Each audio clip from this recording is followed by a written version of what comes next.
बात करते हैं अब इनटॉलरेंस की। इनटॉलरेंस जिसे हम कह सकते हैं कन्वर्स ऑफ टॉलरेंस, मतलब टॉलरेंस का जस्ट उल्टा। हम देखते हैं जब भी किसी पर्सन को थेरेपेटिक डोज किसी इंडिविजुअल को देते हैं तो उस पे इनटॉलरेंस डेवलप होता है। टॉलरेंस में किसी भी इफेक्ट को देखने के लिए हमें ज्यादा डोज लगता है और इनटॉलरेंस उल्टा है, उस इफेक्ट को देखने के लिए या कोई भी एडवर्स इफेक्ट बहुत कम डोज पे ही आ जाता है, मतलब थेरेपेटिक डोज पे ही वो प्रोड्यूस हो जाता है। क्योंकि थ्रेशोल्ड ऑफ एक्शन जो होता है वो बहुत लो होता है। फॉर एग्जांपल देखते हैं यदि हम कि ट्राइफ्लूप्रोमाजिन दिया जाता है कुछ बच्चों में, तो कुछ बच्चों में इनटॉलरेंस होता है, वो सहन नहीं कर पाते उससे, तो उससे मस्कुलर डिस्टोनिया हो सकता है कुछ बच्चों में। उसी तरीके से कार्बामेजाइन वो अटैक्सिया कोज करता है कुछ लोगों में, और क्लोरोक्विन वोमिटिंग या फिर एब्डोमिनल पेन जो है वो कोज करता है। तो यहाँ पे हम बात कर रहे हैं इनटॉलरेंस की, जो कि टॉलरेंस का कन्वर्स या उल्टा है। आइडियोसिनक्रेसी, हमने आइडियोसिनक्रेसी के बारे में बात की थी, टाइप बी में आता है, बिजार टाइप का रिएक्शंस है। ये genetically determine abnormal reactivity to a chemicals. किसी केमिकल से किसी पर्सन में जो जेनेटिकली डिटरमाइन है तो वो एक एबनॉर्मल रिएक्शन देता है एक पार्टिकुलर केमिकल्स के लिए, आइडियोसिनक्रेटी। तो यहाँ हम बात करते हैं बार्बिट्रेट्स की, जो कि मेंटल कंफ्यूजन और एक्साइटमेंट कोज करता है। क्विनिडीन की या क्यूनाइन की, जो कि क्रैम्प्स कोज करता है, डायरिया, परपूरा, अस्थमा और वस्कुलर कोलैप्स कोज करता है। तो ये सब चीजें हम यहाँ पे देखेंगे। अब हम बात करेंगे ड्रग एलर्जी, जिसे हम ड्रग हाइपर सेंसिटिविटी भी कहते हैं।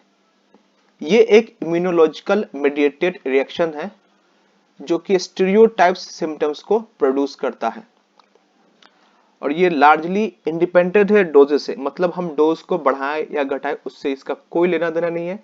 ये मुख्य रूप से टाइप बी में आएगा, और ये बहुत ही स्मॉल प्रोपोर्शन ऑफ पॉपुलेशन में होता है, बहुत कम लोगों को होता है। और one drug can produce different type of allergic reactions in different populations. हो सकता है कि जो एलर्जिक रिएक्शन आए एक पर्सन में कुछ और आए, दूसरे पर्सन में कुछ और आए। तो एलर्जिक रिएक्शन जो है अलग अलग तरह के एक ही ड्रग जो है अलग अलग तरह के एलर्जिक रिएक्शंस को प्रोड्यूस कर सकता है, क्योंकि मैकेनिज्म ऑफ एक्शन जो है इसका अननोन होता है। जो नॉन मैकेनिज्म है उसके अलावा कोई अननोन मैकेनिज्म से ये प्रोड्यूस होता है।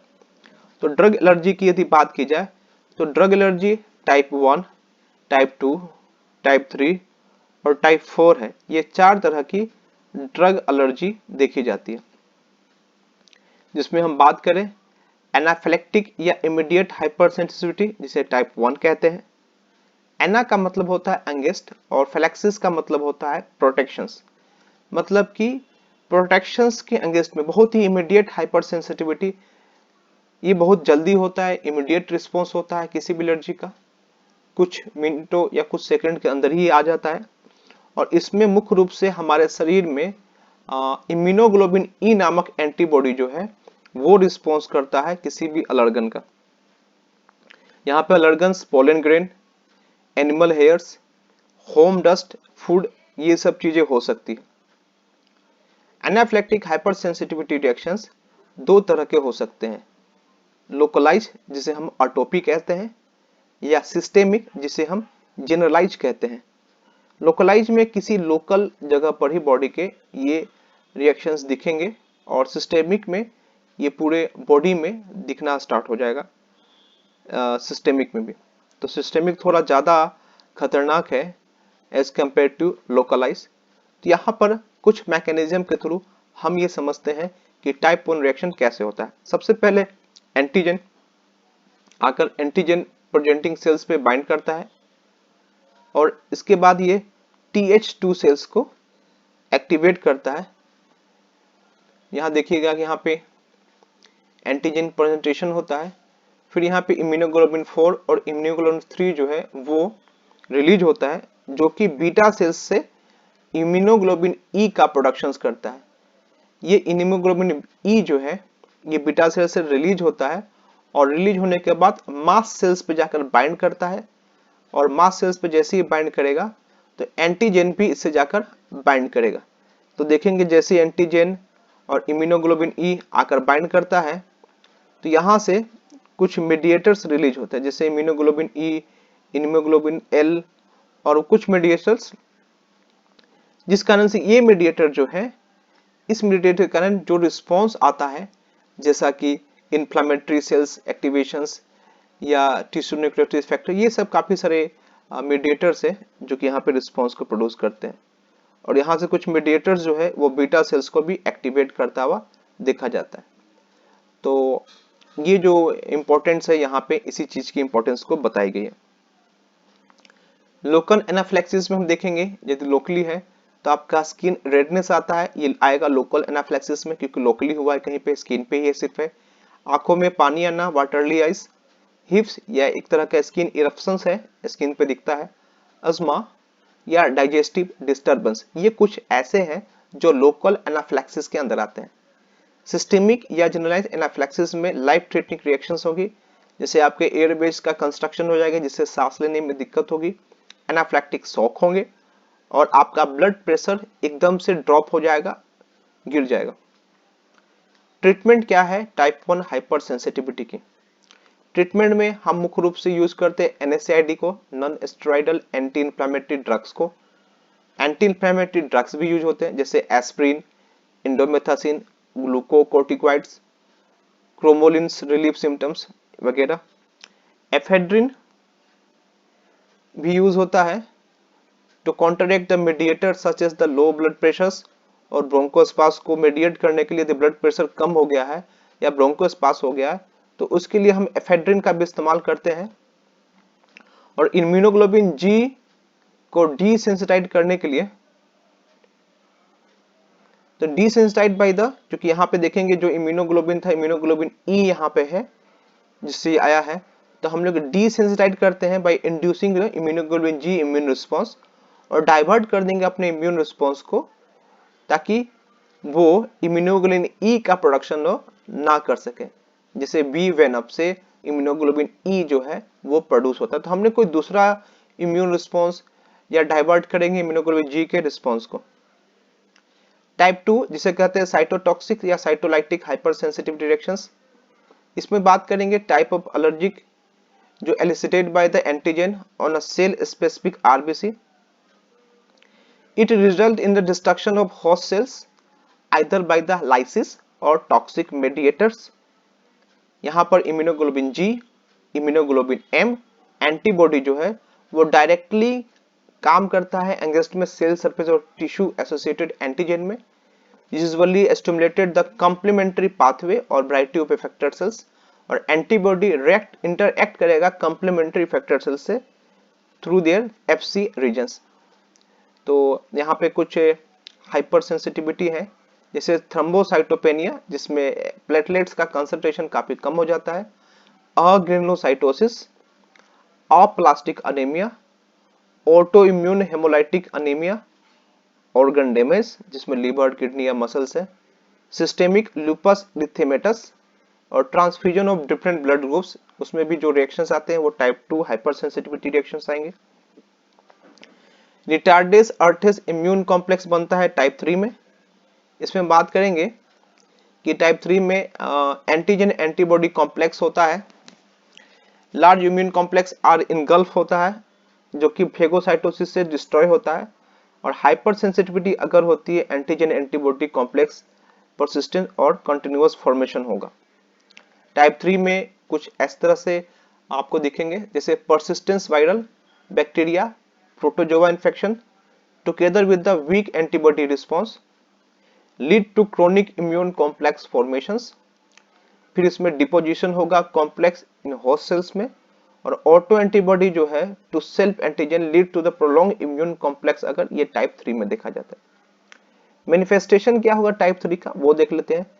रेसेस आएंगे, सीरम सिकनेस जिसमें फीवर, अर्थगेलिया और लिम्फाडेनोपैथी आएगा, पोली अर्थराइटिस नोडोसा आएगा जिसमें fever, arthralgia nephritis, myocarditis, mental symptoms, ये सब दिखेंगे।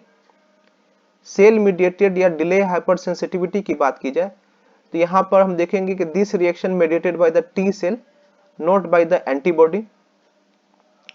यहाँ पे बात करेंगे on contact with the antigens this T cell produce lymphokines which attracts granulocyte and generate an inflammatory response। तो यहाँ पे इंपॉर्टेंट है कि जैसे ही एंटीजन से कांटेक्ट होता है टी सेल तो लिम्फोकाइनेसिस which attract the ग्लिनोसाइट को अट्रैक्ट करेगा और इन्फ्लेमेटरी रिस्पॉन्स प्रोड्यूस होगा जिसमें कॉन्टेक्ट डर्मेटाइटिस, रेसेस, फीवर और फोटोसेंसिटाइजेशन आता है। अब हम बात करेंगे ड्रग एलर्जी की। ड्रग एलर्जी में इमीडिएट हम लोग ट्रीटमेंट कैसे देंगे? पहले अब सीधे ड्रग्स को रोकेंगे क्योंकि डोज कम करने से कोई मतलब नहीं है, ड्रग्स को रोकना ही पड़ेगा। एंटीहिस्टामिनी रिएक्शन देंगे टाइप 1 रिएक्शंस में। पेशेंट को हम रिक्लेमिंग पोजीशन में डाल देंगे और एडमिनिस्ट्रेट करेंगे ऑक्सीजन को हाई फ्लो रेट पे। इंजेक्ट करेंगे उसको एड्रेनालिन का ताकि ब्लड प्रेशर मेंटेन रहे। And then not given by the intravenous adrenaline को कभी नहीं देते हैं unless shock is immediate life threatening। जब तक लाइफ थ्रेटनिंग शोक ना हो तब तक एड्रेनालिन को इंट्रावेनस ना दें। एडमिनिस्टर करेंगे एंटीहिस्टामिनिक में जिसमें क्लोरफोरामिन्स देते हैं 10 से 20 mg इंट्रामस्कुलर या स्लो आईवी से, या आईवी देते हैं ग्लूकोकोर्टिकॉइड्स को is added in severe cases.